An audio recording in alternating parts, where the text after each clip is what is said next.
अच्छा भाई, कोविड के बारे में दो इंपॉर्टेंट न्यूज है। एक अच्छी खबर है और एक नॉट सो गुड और bad news you can say.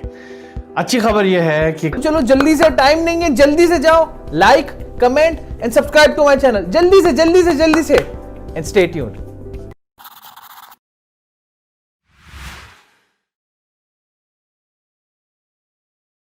अच्छी खबर यह है कि कोविड की हमारे पास वैक्सीन आ गई है, यस।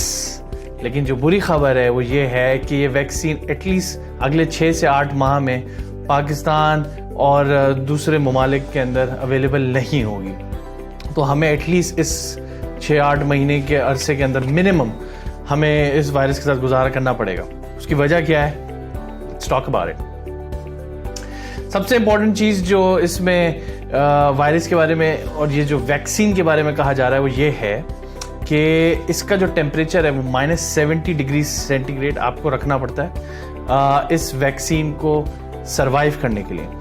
अब ऐसी स्टोरेज फैसिलिटीज़ इवन अमेरिका में मौजूद नहीं है। बड़े बड़े हॉस्पिटल्स के अंदर, मेयो हॉस्पिटल के अंदर, इवन जो रोचेस्टर में, मिनेसोटा में ये फैसिलिटीज़ अवेलेबल नहीं हैं, क्योंकि इतनी भारी मिकदार में वैक्सीन को एक सर्टेन टेम्परेचर पे रखना it's kind of a big hassle और requires a lot of money and requires a lot of effort. बहुत इसमें तगोदो और ह्यूमन पावर चाहिए।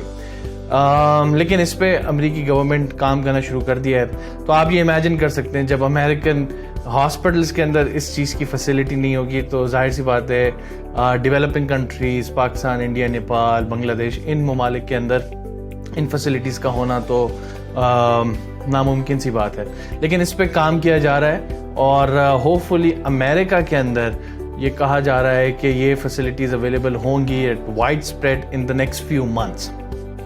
तो पहली तो वजह यह है कि -70 डिग्रीज पे इस वैक्सीन को स्टोर करने और कैसे ये वैक्सीन अमेरिका से पाकिस्तान जाए और फिर वहाँ पे स्टोर हो और फिर जिन लोगों को ये लगे तो किस तरीके से mode of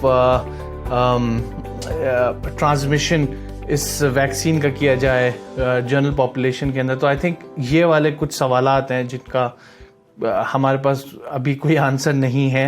hopefully in the next few months इसका हमारे पास एक पॉजिटिव रिस्पॉन्स आएगा और पॉजिटिव आंसर होगा। दूसरी जो इम्पोर्टेंट चीज़ ये है कि जो ट्रायल किया गया है उसमें ये 2 शॉट्स लगते हैं, मतलब 2 वैक्सीन्स हैं, डिफरेंट टाइम्स पर लगती हैं। उस टोटल वैक्सीन का जो कॉस्ट बताई जा रही है वो रफली $40 के करीब है, अमेरिकन $40। अगर आप उसको एस्टिमेट लगाएं, तखमीना लगाएं, तो ये पाकिस्तानी कोई 6,000 रुपये बन जाते हैं। अब जाहिर सी बात है हर बंदा इतनी अफोर्ड नहीं कर सकता है 6,000 रुपये सिर्फ एक बंदे को एक वैक्सीन लगने के लिए कि वो कोविड से बचाव के लिए, जो कि 90% इफेक्टिव है। तो इस चीज़ का हमें ख्याल रखना पड़ेगा कि ये जो आम आवाम है इस तक ये वैक्सीन का पहुंचना और इतना वाइड स्प्रेड एक्सेस, क्योंकि महंगाई का भी आपने ख्याल रखना है और ये चीज़ भी ख्याल रखनी होती है कि कि 6,000 रुपये कुछ लोगों के लिए ये इट्स नथिंग, कुछ लोगों के लिए उनकी एक महीना की कमाई का एक बहुत बड़ा हिस्सा होता है। तो हमें इस चीज़ का भी ख्याल रखना पड़ेगा कि बहुत सारे, अब इसमें यह है कि गवर्नमेंट फंडिंग हो, लेकिन गवर्नमेंट फंडिंग का भी तखमीना लगाया जा रहा है कोई $0.5 अरब लगेगा।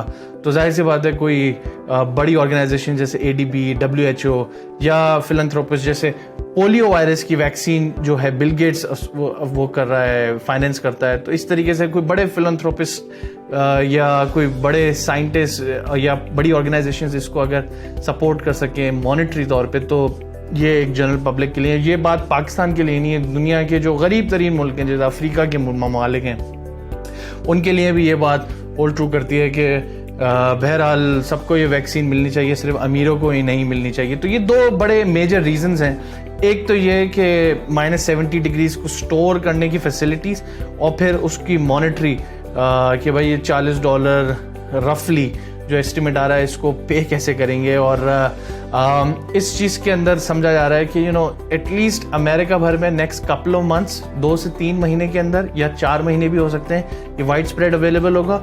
और दुनिया के सारे ममालिक जिसमें पाकिस्तान भी शामिल है, रफली 7 से 8 महीने लग सकते हैं। जब तक ये हमारे पास वैक्सीन तब तक हो सकता है कि हमारे पास कोई एक और वैक्सीन आ जाए, ये फाइजर कंपनी की हो सकता है, कोई और दूसरी कंपनी की हमारे पास वैक्सीन आ जाए जो कि बेहतर मोड ऑफ ट्रांसमिशन हो सकता है उसकी एफिकेसी उससे भी बेहतर हो। 90% ये इसकी एफिकेसी रेट है, और एफिकेसी रेट का मतलब ये है कि ये 10 में से 9 जरासीम को मार देता है। लेकिन अगेन आपका पास 10% चांस है कि वैक्सीन लेने के बावजूद आपको कोविड हो सकता है। तो अगेन ये चीज़ बड़ी अहम है कि हमें ये देखना पड़ेगा कि वैक्सीन कितनी इफेक्टिव है। तो ये वैक्सीन जो 90% है, ये बहुत एक एस्टिमेट के मुताबिक ये बहुत हाई नंबर है, जो कि समझा जा रहा है, जो कि एक ब्रेक थ्रू, एक माइलस्टोन है। तो होपफुली कोशिश ये करनी चाहिए कि ये जो स्टोरेज का जो मसला है और ये जो इसकी कॉस्ट है, ये जो 2 मेन हर्डल्स हैं, इस पे जल्द से जल्द काम किया जाए। और पाकिस्तानी गवर्नमेंट को चाहिए कि अभी से इस पे स्टेप्स लेना शुरू करे, और होपफुली ये वैक्सीन पूरी पब्लिक को फ्री ऑफ कॉस्ट अवेलेबल हो। हमें इस चीज़ का और ध्यान रखना चाहिए, जब तक ये वैक्सीन पब्लिक में आम नहीं होती तो हमारे पास 2-3 ही सिर्फ मेजर्स हैं जो कि वैक्सीन का काम कर सकते हैं। याद रहे, सिर्फ 3 मेजर्स करने हैं आपने। मास्क ज़रूर पहने, सर्जिकल हो, कपड़े का हो, किसी का भी हो, मास्क ज़रूर पहने, 6 फीट का फासला ज़रूर रखें। और तीसरी चीज़, आप मेल जोल से इज्तनाब करें, सोशल डिस्टेंसिंग का ख्याल रखें, और वक्त पे हाथ धोते रहें whenever you touch something और whenever you meet someone। और होपफुली ये जब तक हमारे पास वैक्सीन अवेलेबल होगी तब तक उसके बाद होपफुली ये वाले इक़दाम करने की भी ज़रूरत नहीं पड़ेगी, और everyone would be Covid free. शुक्रिया।